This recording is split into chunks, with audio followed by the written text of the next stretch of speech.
It froze up, Grace.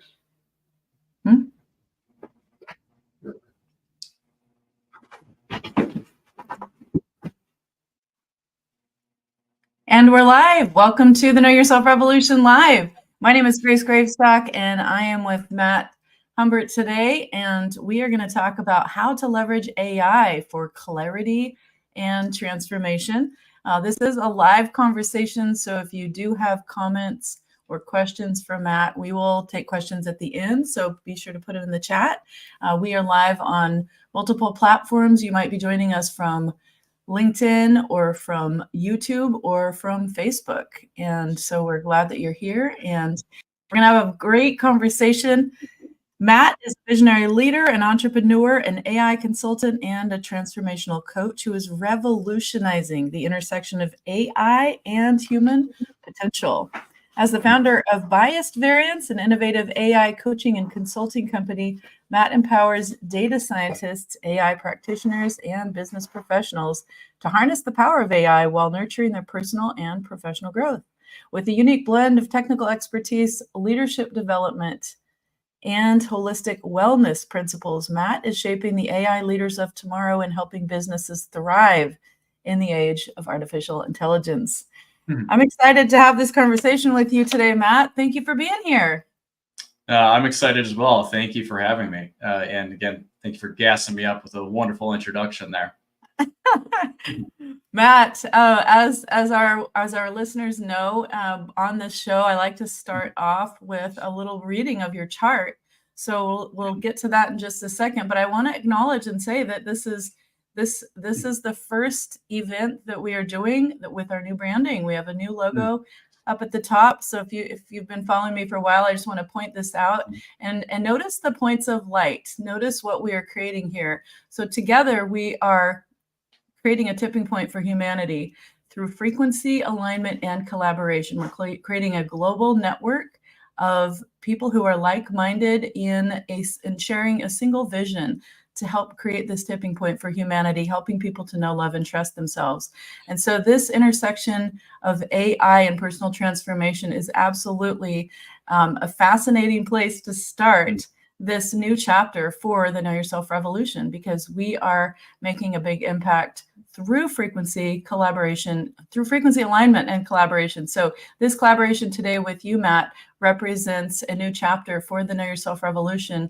And we are always talking about new ways of living, working, and being. And so today, in this amazing conversation we're about to have, where we talk about AI and personal transformation, it really opens up, and it will be opening up some new possibilities for everybody listening. So thank you again for being open to this fascinating conversation.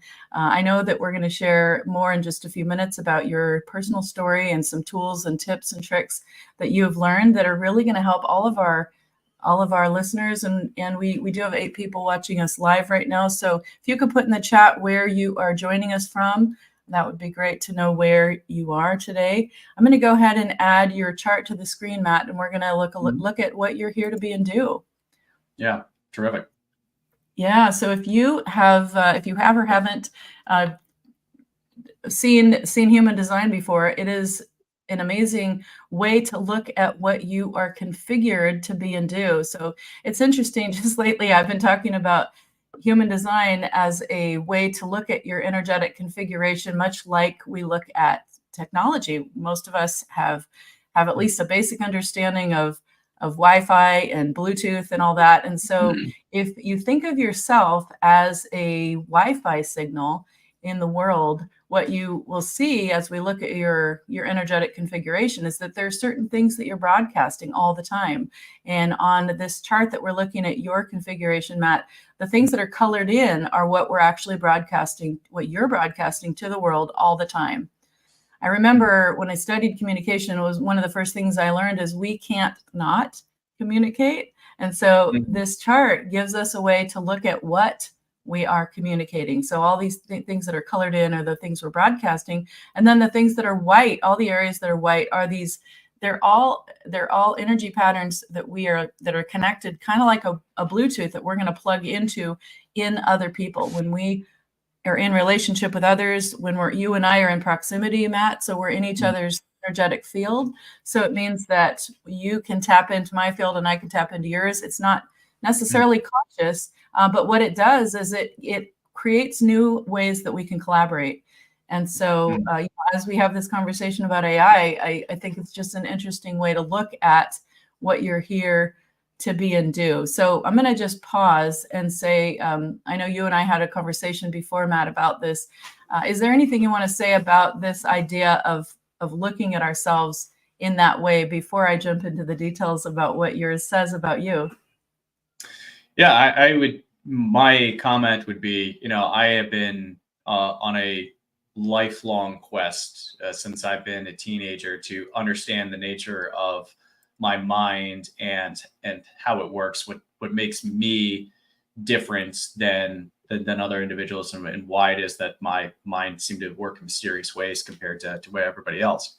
So along that journey, I've done a number of different things that dive into psychology, neuroscience, mindfulness practices, and incorporated some things into it, like some chakra work, and also some more Ayurvedic practices like dosha types and subtypes.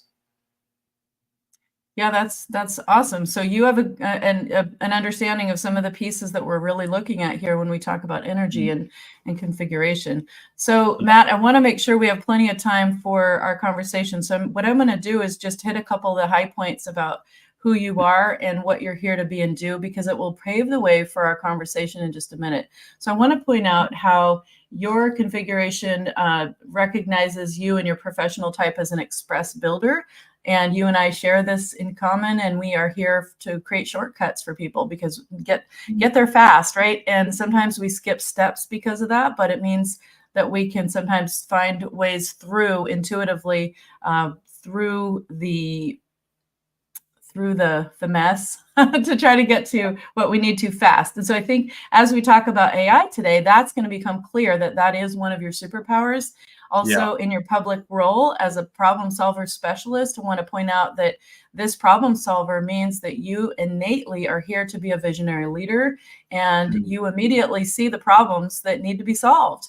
And and then the specialist aspect, we can look at this as researcher or kind of like a PI, so you go deep. And so part of your purpose with this configuration is to help people feel safe because of the depth of knowledge that you bring to the table. And I think that's specifically relevant today as we talk about AI, because so many people have fear around AI and that how the technology is going to change things, right? So I want to just acknowledge you for that. So you are here to be a visionary leader and a researcher, and the data scientist aspect of who you are is going to help our listeners today feel safe in understanding and perhaps trying out for themselves new ways of living, working, and being that they wouldn't have otherwise done if it wasn't for your involvement. And so that, gosh, there's so many things I want to say here. As a left angle in your grand purpose,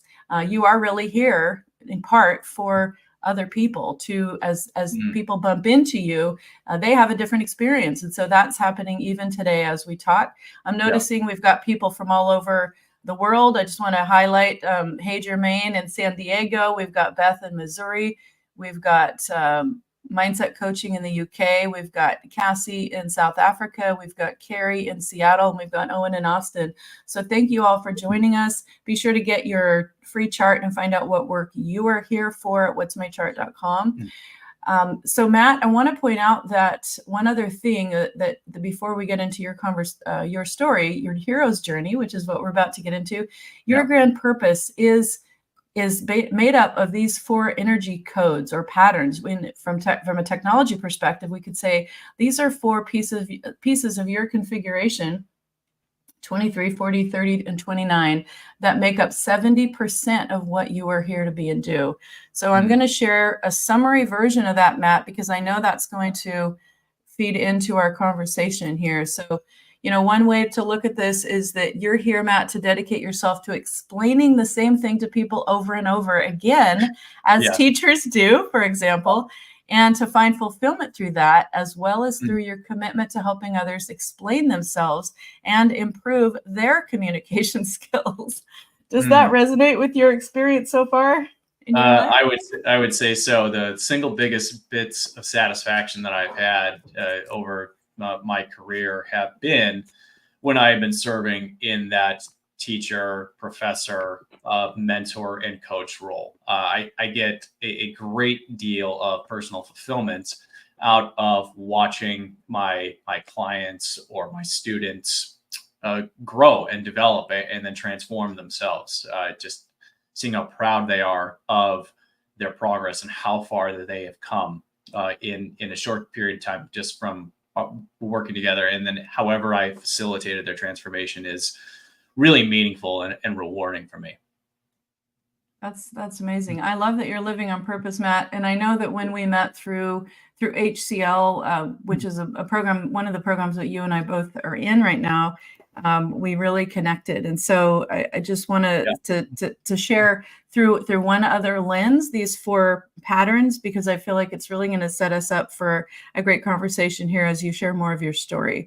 So, again, these codes are big and deep and broad, and so we're just carrying at a summary level. But I love this interpretation that you, Matt, are here to be a role model for dedication and commitment to a passionate cause, to share new ideas, insights, understandings, and ways of thinking to shift what people believe is possible and rethink old, outdated ideas that no longer fit, to teach and transmit new knowledge that promises to transform and evolve new potentials. That's what we're about to get into, to be dedicated to changing the world by changing personal and collective perceptions about what is possible. And so that, oh my gosh, anything more you want to say about that before we jump into our conversation?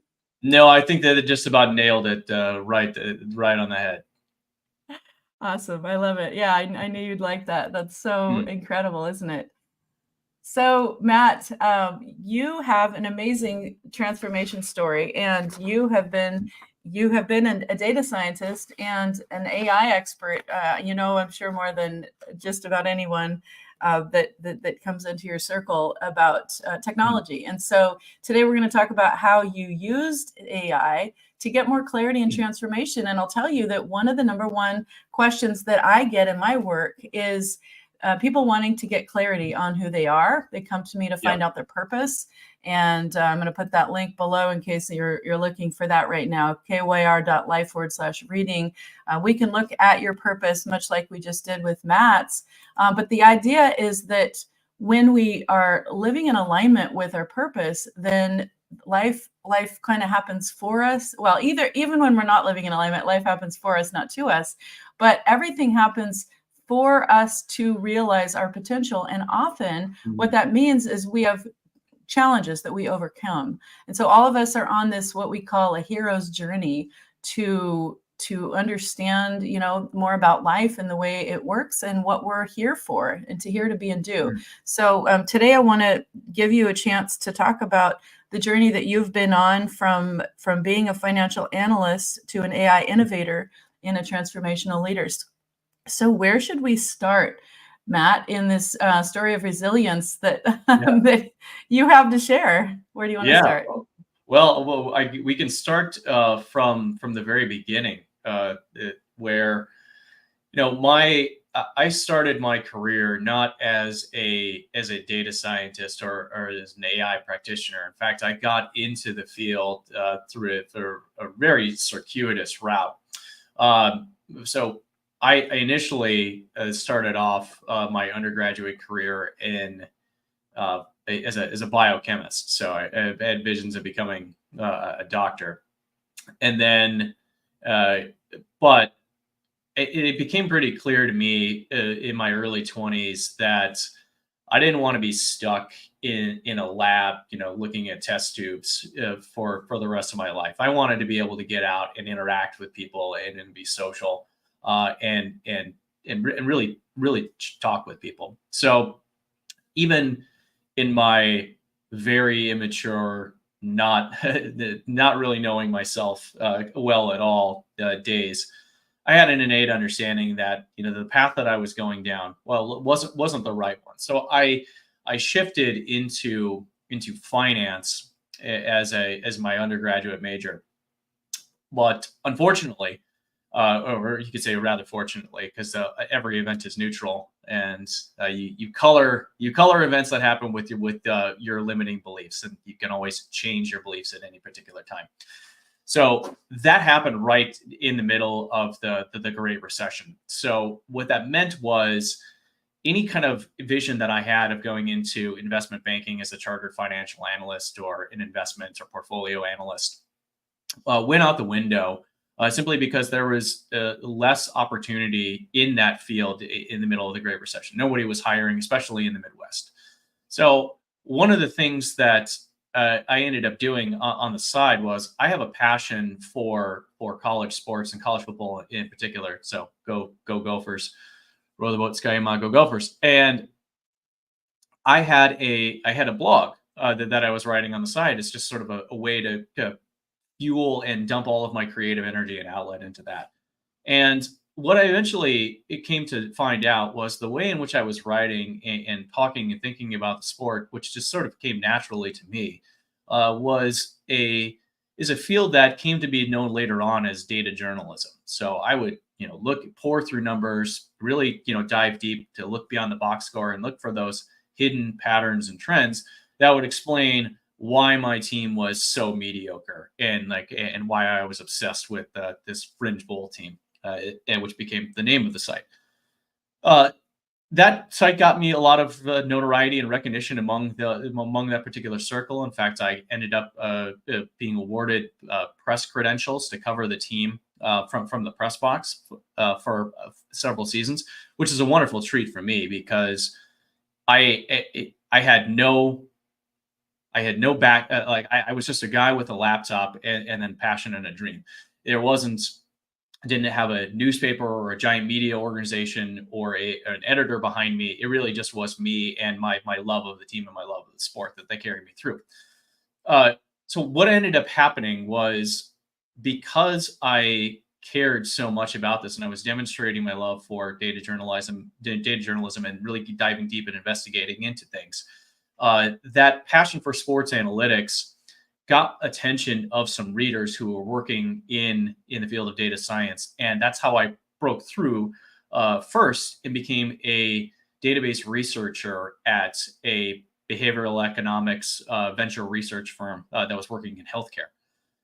And ironically enough, that my love of sports and my love of digging in building models and performing statistical analysis on sports data landed me my first two jobs in the field.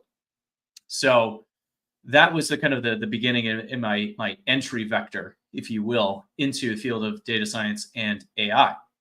Hey, Matt, can I just got to interrupt you for a second. I want to point out for our listeners how that passion that you had for sports led you down a path, and that path led you to where you are.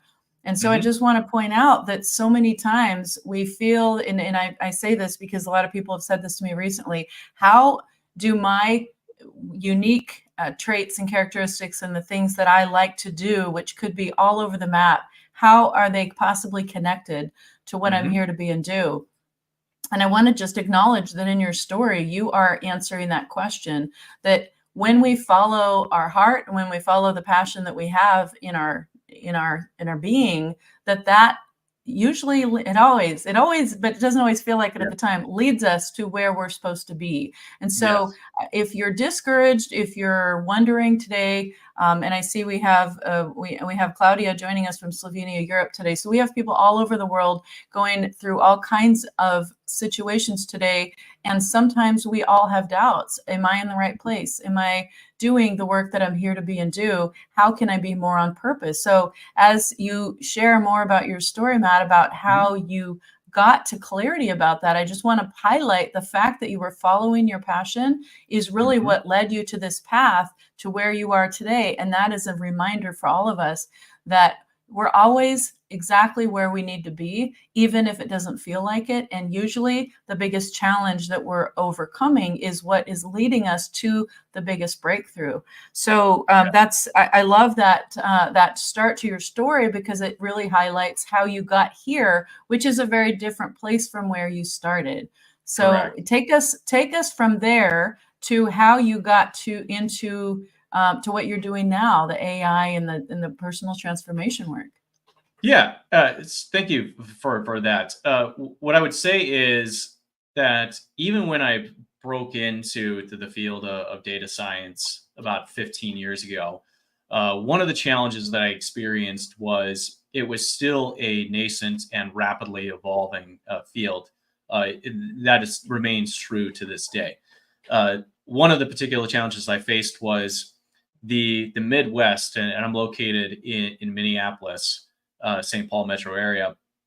The Midwest in particular was a slow adopter of a lot of these emerging technologies, especially in the data science field. So most of the jobs were on the bleeding edge of this were in San Francisco, Austin, New York, Washington, D.C.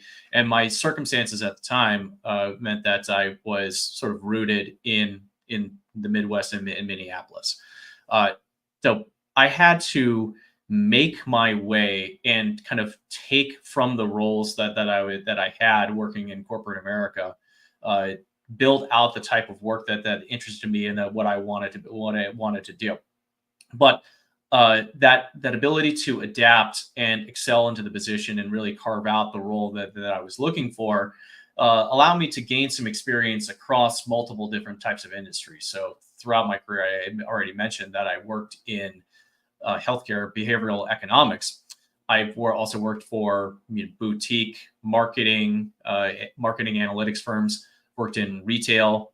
I've worked in hardware manufacturing, enterprise cloud for banking, education technology, and then before I ultimately ended up on my own here as an entrepreneur and a transformational coach.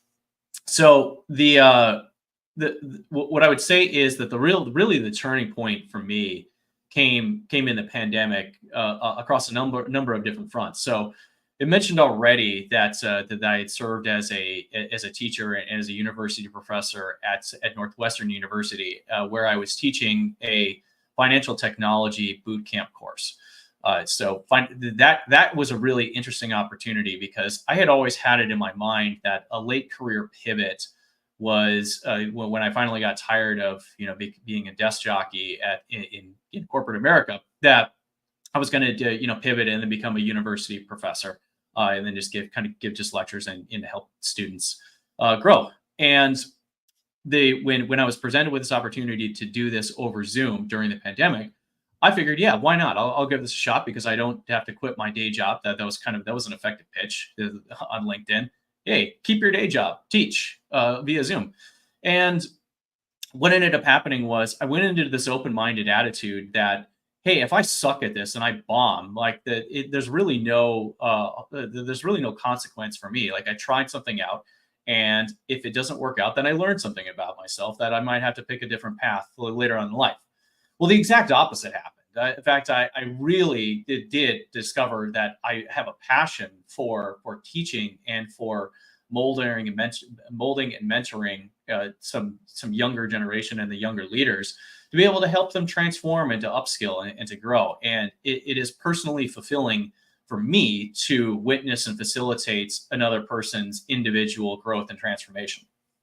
And then the second thing that happened was a personal crisis for me. So I was going through a difficult divorce in the middle of a global upheaval with COVID-19. So that really was the trial by fire, or the rite of passage that I got to go through to become the transformed leader that I am today. So during that time, I really did rediscover my authenticity and found my purpose for what I was put on this planet to do. I mean, we talked about that earlier with our energetic configurations, but I got to be free, meaning that I had to be free and then choose to live a life of intention where I was doing things that that served me and served me best versus placating, towing the line, trying to keep peace, and then you know, people pleasing someone else at the expense of my own personal development and my own well-being.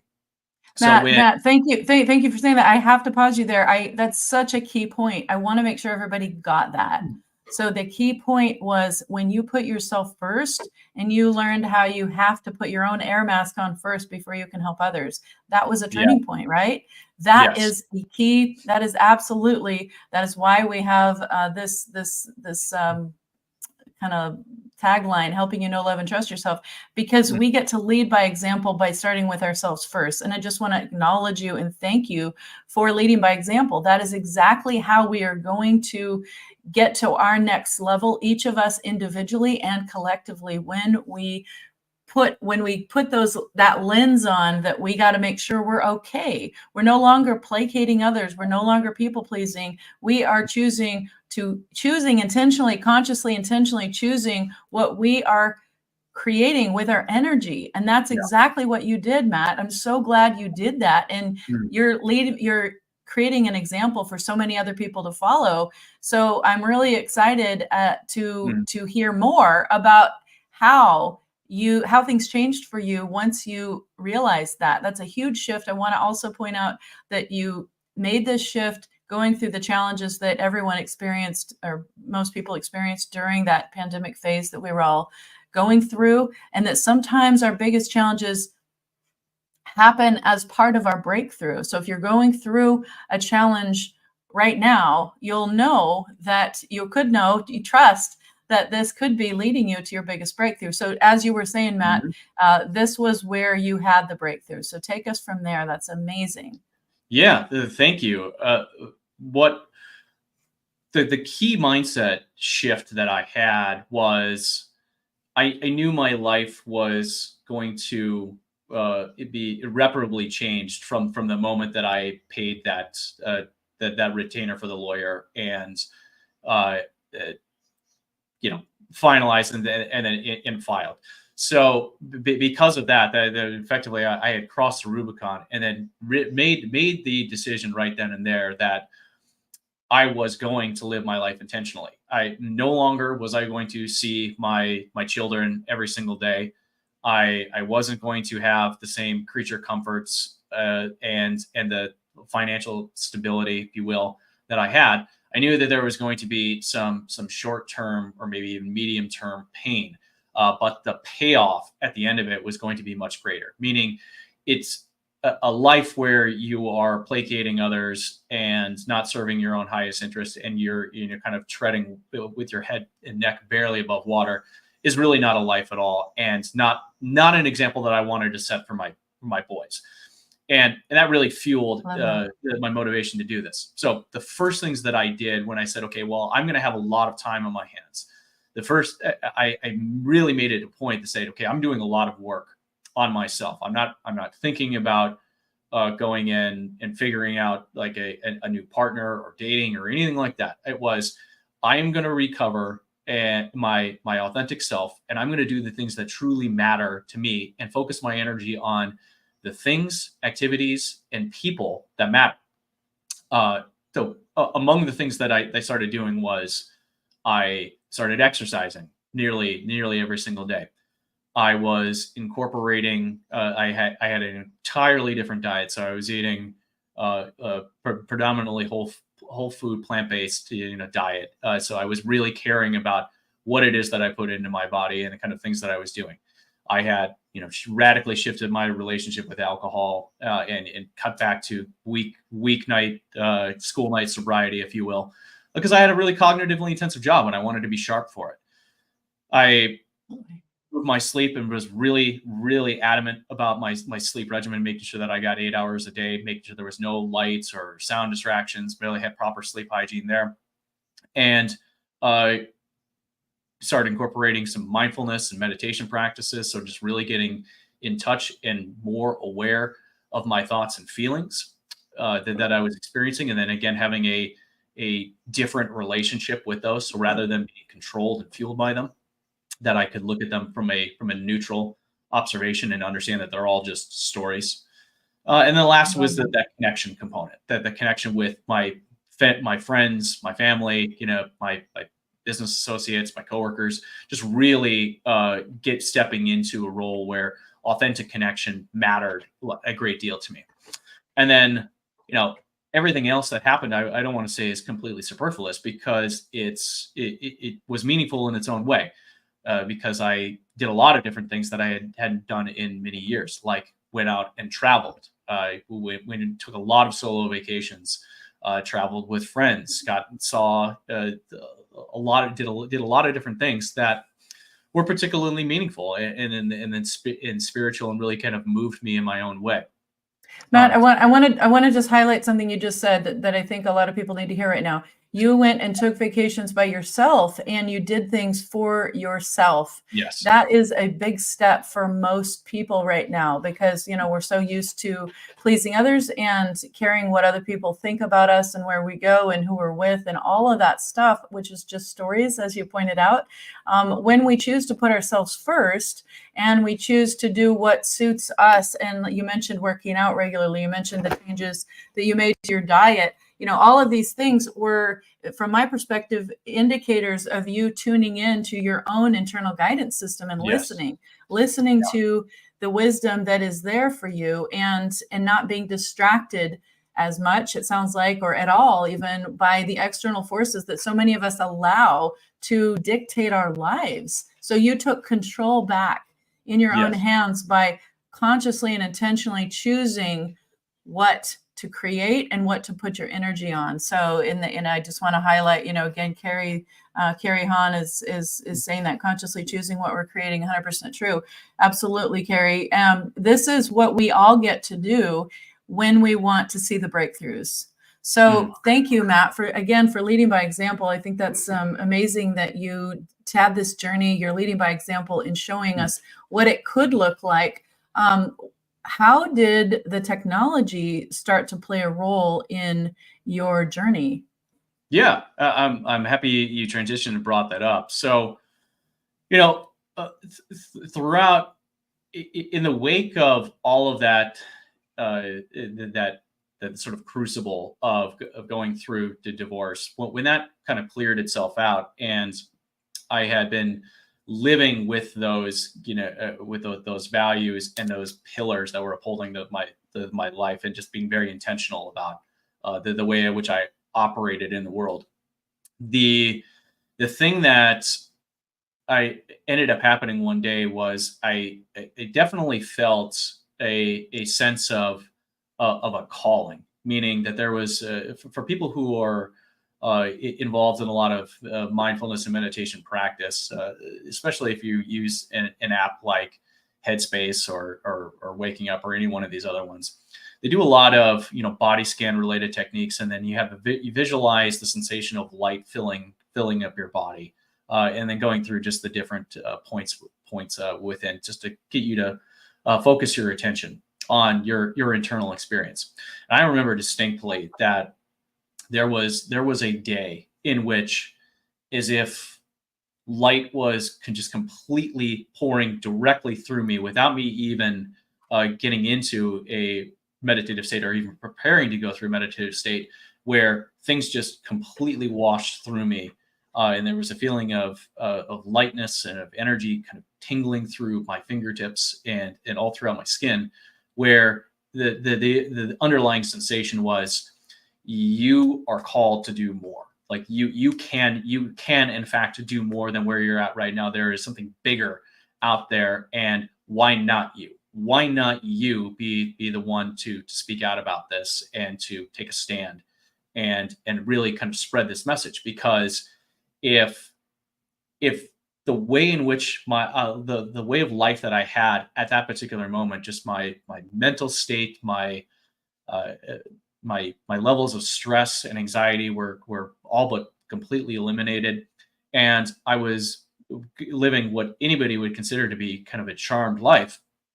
If I got there in such a short amount of time after dealing with something particularly difficult like divorce, pandemic, all these various transformations or transitions that had occurred, and then I came out of it on the other end, not only unscathed, but I had really grown. That there was, in fact, some purpose I had where I had a duty and a responsibility to share this with the rest of the world, to share that with as many people as I could. It didn't feel right to keep this bottled up. So if in doing these intentional steps to improve my life worked so well for me, I thought, okay, I have the platform and an opportunity and a responsibility to share that with the rest of the people. I love that. And I want to say, and I want to just point out that because you set that intention at that time, Matt, here we are, right? And you are sharing that and you are having the impact. But it started with the vision that you had to share. You made a conscious and intentional choice to be willing to put yourself out there, to be willing to share what you were learning, to be willing to be vulnerable, even when other people might judge you or criticize whatever you're saying or not saying. And so I want to acknowledge you and honor you and appreciate that you're leading by example yet in another way here, which is so important right now at this time, which is making a conscious and intentional choice and setting an intention for action, making a declaration to the world, which is now being actualized because you said it. Just because you said it, you have set up an opportunity for that to be true. And so because of your decision, now you're sharing all the things, some of the things, amazing things with the world that can help others. And so we're going to get into some of those in just a minute, what the technology was that you used and how you used it to really amplify your transformation in your personal life. And also, I know it affected your business. So we'll talk about that in a few minutes. Yeah, absolutely. So thank you. That sort of realization that all of eternity was necessary in order for me to come to this particular moment is something that's a direct quote from Nietzsche that I look at as part of my daily mindset and identity sculpting check that I do every single morning. And I'll get into that here in just a second. But now having a calling was great. Again, like it just felt imbued with, okay, I have a purpose that's on this planet. Now I have a direction in which I'm pointing. However, what the challenge that I experienced even then was, okay, what is that mission? What is clarifying that mission and what that vision for what I am here to do look like? And that's where the use of technology really did help play a vital role in this. So shortly after I had done this, or I had this experience, I was working with some men's group, or I was in a men's group where we're focusing a lot on purpose and being a purpose-driven man and understanding and defining what it is to be a mature masculine presence. And so what struck me that one of the things that I had been very accustomed to working in corporate America for 15 plus years at that point was this concept of a company mission statement and then vision and then values. Really, it's a way of unifying an organization around an idea that is bigger than any one individual or bigger than the organization itself. Okay, it's the guiding principles and a map, if you will, for what it is that organization is here to do. And I thought to myself that, you don't have to have an organization in order to have a mission and a mission statement and then a purpose and create some vision and values. In fact, I had been very value focused since I had been separated and divorced, because reclaiming and re-identifying and establishing those values was one of the very first things that I had done. It was part of the early work that I had done in my own journey of self-transformation. So after I had spent some time kind of figuring out, like, okay, well, what am I here to do? Well, I'm here to advance human well-being, full stop. That's what I'm put on this planet to do. And I will use whatever tool that I have at my disposal in order to get that done. So it just happens to be that I am coming of age and at the tip of the spear of the AI and generative AI revolution that's occurring right now. So I can leverage those tools. Okay, I can use those tools. I can use my knowledge about neuroscience, about Eastern and Western philosophy, meditation, mindfulness practices, and just overall well-being practices that I had discussed earlier, are ways in which you can elevate not only your conscious state but also your relationship between your mind and body, so that you can get to those higher transcended levels of being. Now, the next step that I did was I used Chat GPT specifically, almost like a spiritual guru, or going through the exercise of going from mission and vision and values, and then creating an actionable set of steps and a plan in order to accomplish that. So it wasn't simply enough that I knew my purpose was to enhance human well-being, and that I had visions of developing software or offering digital products or coaching services, consulting services to do that, or writing books or appearing on podcasts and creating an institute or an order that's focused and specializes in research, seeking out different forms of human connection and social cohesion through various various social rites and rituals like kava circles in Fiji, or Sundance in South Dakota, which I had the opportunity to experience last week. And then just seeking out these peak human experiences, because those peak experiences, just from my background and from what I have gone through in this transformation journey, are the things that stick with you and allow you to sort of transcend your everyday negative thoughts or limiting beliefs. That no, I am connected to something higher because I have experienced something pure and beautiful, and there's a lack of separation between me and this beautiful planet and environment and universe that I find myself in this moment in time. And again, I got there through solo vacations and going through doing things on my own, because it's amazing what will happen when you stand out across the great expanse of a volcano crater in Maui, and then can to see as far as the eye can see, just nothing but cloud layers and otherworldly scenery. It's quite a spectacular thing to say. I get to share this moment in time with all of this. Matt, I want to just jump in here and point out again the value and importance of taking time alone, taking time to yourself, taking time to refresh. And you mentioned transformational experiences and time in nature, and and then that gave you this perspective that so many of us are missing right now when we're so busy in our daily life and our work. Like Cheryl said, mission statement is not just for corporations.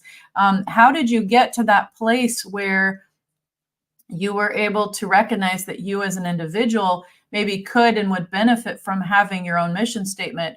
I would propose that it was because you were taking drastic steps to listen to your own internal guidance system. You were taking that time in nature. You were really focusing on listening to that inner wisdom and starting to do what you, Matt, are here to be and do, and focusing in on that. And when you did that, you got a whole lot more guidance and wisdom and encouragement, I'm going to say from the universe or from God, depending on how you look at things. But it was all supportive for you in helping you to move forward into this bigger mission and purpose that you now have to help others transform and to share some of these technologies that you have started pioneering using in your own life and in your own business. So I'm so grateful that you're sharing this, Matt. Could you tell us a little bit more? I'm looking at the time and I want to make sure that we get to some of the tools that you used. Could you share a little bit more about the actual tools that you used and how that affected the results that you got, maybe, and how what you can recommend to other people who are in some kind of a transition right now? Yeah, absolutely. So one of the things that that I did, I'm looking at the specific query that I wrote in ChatGPT to go through this. So it effectively took what a lot of companies take 2 to 3 full days at an offsite where they go through their evaluating their mission, their vision, their values, and then coming up what their strategic plans are for the next 3 to 5 years. And I condensed it into a several hour long conversation that I was having with ChatGPT. So just to ground the audience here really briefly, what the way to envision what these generative AI text generation tools do really well is when you are typing on a text message and then you're sending things, oftentimes there is a set of words that are at the top here that will kind of give you the next word in the sequence of what it is that it expects you to do. And that's known as just predictive text completion. Now, the ChatGPT and Claude and all of these other large language models are just really large versions of that. It takes your input and will generate a set of output based upon the prediction of what is the next item that's going to appear in that sequence. So if you get really good at asking questions and providing a set of instructions to these large language models, you're going to get exactly what it is that you're looking out for. So to put this into a different perspective for the purposes of this discussion, when you set your intention for how you're going, what you want to get out of this conversation with these AI tools, you're going to get out exactly what it is that you want. And I'll go ahead and then share the prompt that I wrote for ChatGPT that went through, and it was the start of this particular interaction. So I said, Matt, hold on, Matt, before you get into that, I just want to highlight that point. You set a clear intention. Setting a clear intention is so incredibly vital to all of this. What is it that you want to get out of this? Having that clear intention before you start playing with the tool is going to help you get further faster. Now, if you don't have a clear intention to start with, obviously you can play, and like Cheryl said, multiple queries could help you uncover more. There's no doubt about that. But having a clear intention from the start, like if you want clarity on a specific thing, knowing what it is that you want to get clarity about is really important, because you have to do the prompt engineering, right, to get to the answer that you want. So yeah, thank you for highlighting that, Matt. So please, please continue. Tell us, what was the prompt that you used that was most useful? How did you go about this? Yeah, so I've got the prompt up here, and I'll read it out loud for our audience. That imagine you are in the process of generating a mission statement, vision statement, and values for an individual, similar to the process corporations use. As part of this process, it will be necessary to evaluate whether the mission, vision, and values are aligned and internally consistent. Additionally, the next step is developing a strategy aimed at achieving the vision and making it a reality. Finally, goals will break down the strategy using SMART method, so specific, measurable, achievable, relevant, and time-bound. Your task is to iteratively and recursively work backwards from a stated mission, vision, and values, propose a set of strategies aimed at fulfilling said visions, and further break down these strategies into SMART goals. Through the iteration and recursion process, offer criticism if the stated strategies and goals are not aligned with the mission, vision, and values. Offer up a set of strategies and goals at each iteration, allowing the user to select from the set. Finally, keep a change log at each iteration for future review. Type yes if you understand the assignment, and wait for user prompts applying the mission, vision, and values. Wow, that's a lot. But that really, that was a thoughtful approach that you took, it sounds like, to really be clear on what you were trying to achieve. And so what happened when you did that, Matt? So when I did that, I supplied the mission, vision, and values that I had created from a separate set of exercises in my own my own journaling and process that I've been working on for a while. So then what ended up happening was it came up with a set of strategies that it wanted to do for each one of the visions that I had set forth. So for vision 1 was, through entrepreneurial efforts, develop solutions in our products which seek to advance human well-being. The set of strategies that it came up with were: form a startup company dedicated to the development of AI-driven well-being solutions, incorporating neuroscience and Eastern and Western philosophy. Strategy 2 was collaborate with research institutions and other companies in the AI and neuroscience sectors to create impactful, well-being oriented products. The strategy 3 was create an open source platform for other AI developers to contribute to well-being oriented applications. Then it says, now let's break down these strategies into SMART goals. Strategy 1, SMART goals. Assemble a team of experts in AI, neuroscience, and Eastern Western philosophy by December 2003. Develop a business plan for the startup by January 2024. Secure funding for the startup through investors or grants by June 2024. Develop a prototype for the AI-driven well-being solution by December 2024. And then it goes on from there to expand that to every single one of the visions that I had. It's outlined a set of 3 strategies and then broke those down into goals. So the steps that followed from there was I picked and selected the strategies that were best aligned with what I saw as my own internal strengths and where it is that I wanted to go or what I was actually drawn to.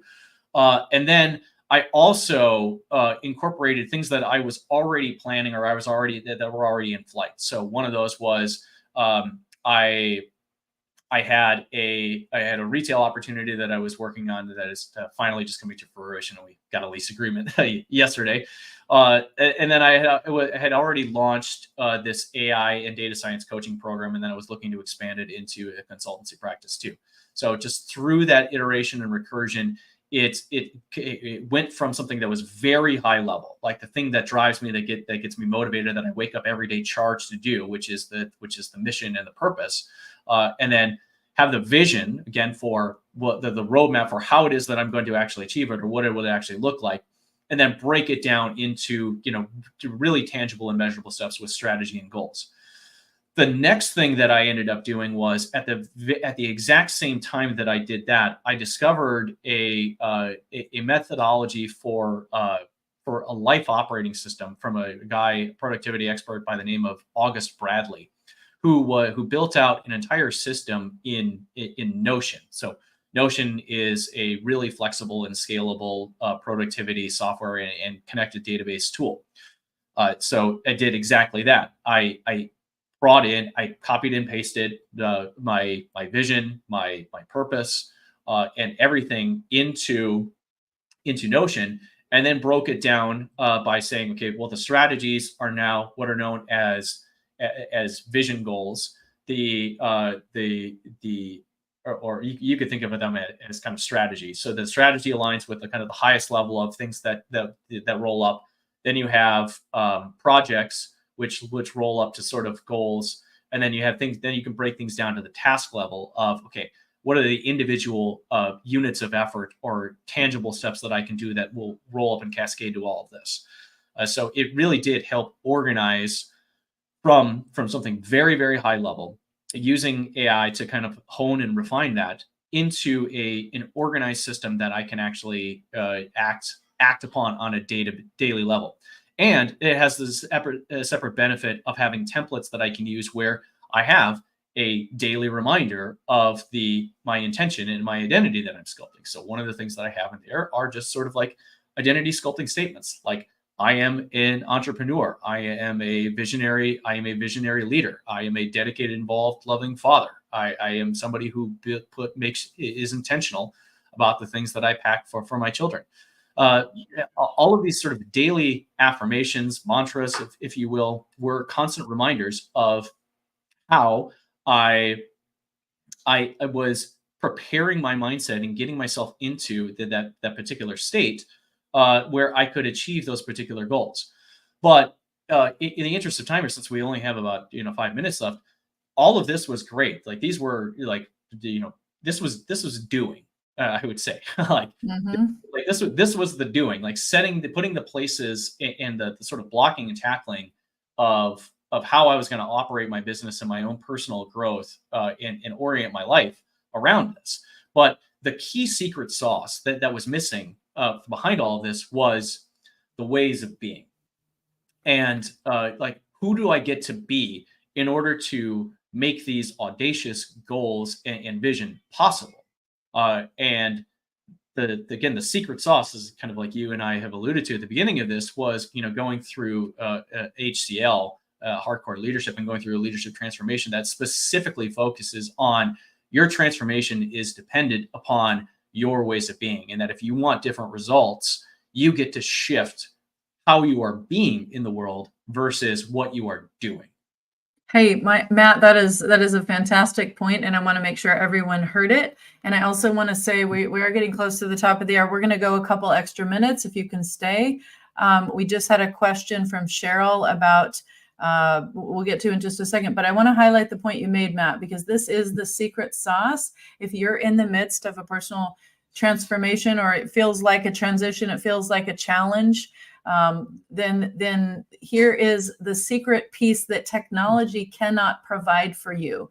You must look somewhere else. So again, Matt, that is the answer, is ways of being. Could you just reiterate what that is for people that might have missed it? Maybe you've been distracted. Maybe you were doing something else and you might have missed this. This is a key component to this whole transformation. So please reiterate, Matt, what was the secret sauce besides the technology? And we'll get into in a minute maybe some other tips from technology, but what is that secret sauce that really goes beyond technology? Yeah, the technology is a tool that is here to help organize your thoughts or organize your actions in a particular way that can be modular and repeating and all of that. So it's really good at the doing, or organizing the doing. But the only way in which you are going to get to these really elevated states and to kind of achieve your audacious, your biggest, your grandest vision of life is to transform your ways of being. Meaning, who do you get to be in order to be the type of person that achieves these lofty ambitions and goals? And if you have identified that, okay, I have these really big dreams, or I have these really big ideas, but I am stuck and not getting any traction about this. The first thing that you get to change is yourself. You get to change who you're being, your attitude, your relationship with your thoughts, your connection, your relationship with other people, and how it is that you approach setbacks or even information that you're receiving as inputs from your environment and from the world. I'm so glad you said that, Matt. That is it's both great news and perhaps challenging news for some of us, that there's not somebody that's going to come and save us. I have friends that have different ideas about what's happening in the world today and how we might or might not be saved by something or someone or whatever. And this has been a real clarity point for me in my life as well. Not looking outside myself, but recognizing that inside we have the answers. And that doesn't mean that we're selfish and that we don't recognize that there is a God and that there is something bigger that's there to support us. But it's really recognizing our own personal response ability, our ability to respond, and our conscious and intentional choices to monitor and manage our ways of being so that we can achieve the outcomes that we have. One of my favorite quotes is, you have to be before you can do, and do before you can have.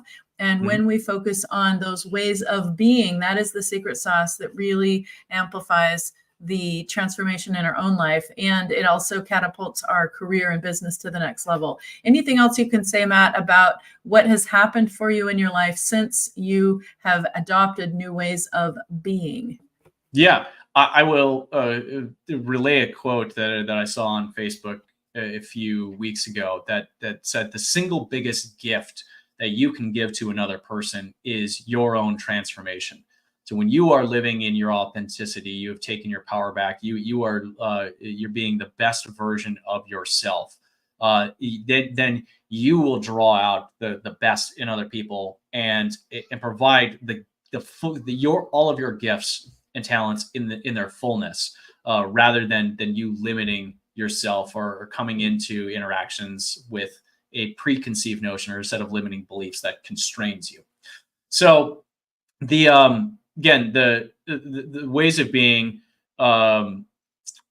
hardcore leadership in the HCL training that they were in, that really focused on that ways of being that shifted. Like, one of the things that it did for me was I've been in for a long time that I've used my, my cognitive abilities as sort of a crutch to get me through in life, and they took me pretty far. But one thing that became particularly clear was what most people want when they're personally interacting with me is not what comes up here. It's making sure that I lead from my heart, and that it lead from what I'm passionate and that I'm enthused and I care about. Like that's the sort of that's not going to lead me astray in any sort of way. And again, it gets back to this idea of listening to yourself and really knowing and understanding like who you are at a fundamental internal level, and being comfortable with that, that allows you to transform your way of being. So yeah, that's vital. It is really self. So we start with knowing ourselves, then knowing ourselves leads to loving ourselves, which changes our frequency and what we're broadcasting into the world. And then that leads us to trusting ourselves, which leads to different ways of being. And when we adopt those new ways of being, consciously and intentionally choosing, then that's when our life gets to shift. And so, Matt, this is a really good transition point to talk about your free biased variance career prep guide for people who are interested in talking to you more. There are, and I'm looking at these comments that keep coming in, and we've got a bunch of questions too. Cheryl says, how we show up will determine our real impact so we can be heard, and then responsibility to self and others. So, Matt, tell us a little bit more about your career prep guide and how people can get in touch if they really want to connect with you more. Yeah, absolutely. So my AI coaching and transformational coaching and leadership consulting business is Bias Variance. You can check out the free career guide that I have set up as part of our kind of like a free gift that they're giving out. If you go to my website, biasvariance.com, or look up Matthew Humbert on LinkedIn, happy to connect and share that information with you about there if people are interested. So right now, it's not just limited to offers about how to guide data scientists and AI practitioners or people who are interested in breaking into the data science field or data enthusiasts, or assisting current practitioners to elevate their leadership into the next level. It's also I also offer programs and services for people who just want to be able to use AI in their everyday life and work. So how do we incorporate all the various models that are out there and the generative capabilities to enhance my sales and marketing efforts? How do I incorporate software tools like make.com or Zapier or N8n, any one of these other automation suites that are available that can hook up and start 10 or 100xing my productivity across a number of different fields. So I offer those range of services to help people build out these solutions for themselves, or just gently train and introduce them, and they use it to transform their business. And that scales all the way up to services that I offer as a fractional chief technology officer, and then helping building out some of the technology infrastructure that allows for organizations to best leverage their data to feed into these AI and automation systems. Yeah, that's a lot. Wow. Thanks, Matt. So a lot of services that you offer and a lot of ways to connect with Matt. The easiest way right now is to get his free biased variance career prep guide at kyr.life/Matt. That will take you straight to it. And, we've had a bunch of questions coming in, Matt. Maybe you could just answer just a couple pointers here. I'm going to read you the questions, and then if you could just share some value here for people that want a next step right now. So which AI model do you recommend for novices, and how can we develop better prompts? And then what other AI besides ChatGPT did you use in your transformation, in your efforts in the story you shared today? Yeah, absolutely. So I would say that we're at an exciting moment in time where really these large language models are effectively commodified, meaning that you're really going to get a similar performance across the suite of models, regardless of what you choose. So it doesn't matter if it's ChatGPT or if it's Claude from Anthropic, or if it's one of the Llama models from Facebook, Bard or Gemini from Google, they all really do effectively the same thing. And some of them have their, various strengths and weaknesses. Like if you were going to do something that is a little bit more purpose-built for somebody who is a software engineer or software developer, then I would recommend using Copilot as Microsoft Copilot as one of the integrations or tools that's available there. So the nice thing about all of these models is they have taken what had previously required a really specialized set of knowledge and skills, like I had developed over a 15-year period, and democratize the access to everybody else by making it into a simple chat interaction. Because I think most people now are familiar enough with the concept of chatbots that this simply just takes it to the next level. Then there's another question here about prompt engineering.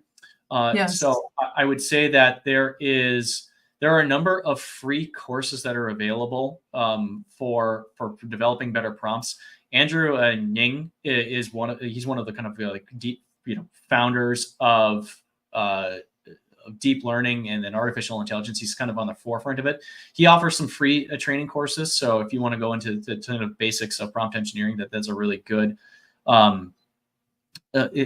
resource. I base a lot of my own prompt engineering work on some of the academic research that's been done at Vanderbilt University. So there are things called prompt engineering patterns. If you want to look up that white paper on Archive, it's deeply technical, so I don't expect everybody to go ahead and understand everything that's in there. But what it does provide is an example of the different styles and types of prompts that you can use, and then and what type of results that you will get. So I'd say that the single biggest tip that I can do, or I can tell people, is tell the large language model that you're using to imitate a persona that you're after. So like an example that I used in even writing the work that I did for my bio and my hero's journey was I asked Claude to impersonate a Pulitzer Prize winning journalist who specializes in personal bios. And then, I provided it the context about like who I am. And then I asked it to say, okay, ask me 10 questions like I'm in an interview. And then at the end of this, synthesize this into, a compact bio and hero's journey. Wow, that's amazing. I was reading your hero's journey, and it's amazing. It's really well written. That's interesting that you use the technology that way. I'm learning new things every day about how I can use these technologies to amplify my own business, to create business plans, to create help me focus on different aspects of reaching more people. So thank you so much for such a fascinating conversation today, Matt. We are a little bit over time, so I appreciate your generosity to answer all these questions. And I'm going to give you a chance to have some final words here in just a second. So if you're interested in connecting with Matt and learning more about the work that he does, be sure to get his free biased variance career prep guide at kyr.life/Matt. And if you have any problems, put HTTPS before it, :/kyr.life/Matt. So that's his free biased variance career prep guide. Connect with Matt. So Matt, this has been such a fascinating conversation. We've had so much engagement all around the world. This is clearly a topic that is hot right now, and all of us are wanting to improve our own personal lives and our businesses using these tools. So thank you for sharing so generously, and you've given us a lot to think about. If you missed any of the details, be sure to go back and check out the recording. Matt answered the question. Andrew Ng was Kathy asked what was the first name mentioned for the course on prompts. It was Andrew Ng. Jermaine says thank you, excellent information.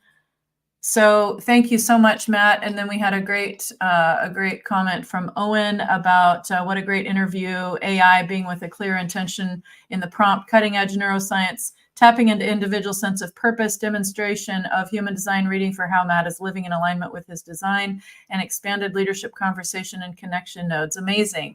Thank you, Owen. Thank you for everyone who's been joining us for this conversation. And there's a lot here, and there's a lot more to unpack. So be sure to join future events on the Know Yourself Revolution, knowyourselfrevolution.com. And then here's another reference from Matt about what is that, Matt? That looks like a really complicated link. Yeah, that is. This is a research paper that's called a prompt pattern catalog to enhance prompt engineering with ChatGPT. It's from Vanderbilt University. Got it. We'll put that in the show notes after we're done. So come back for the links. I'll add them in the show notes. Yeah, Carrie says very empowering and inspiring. Thank you both. Yeah, thanks for that link, Matt. That's awesome.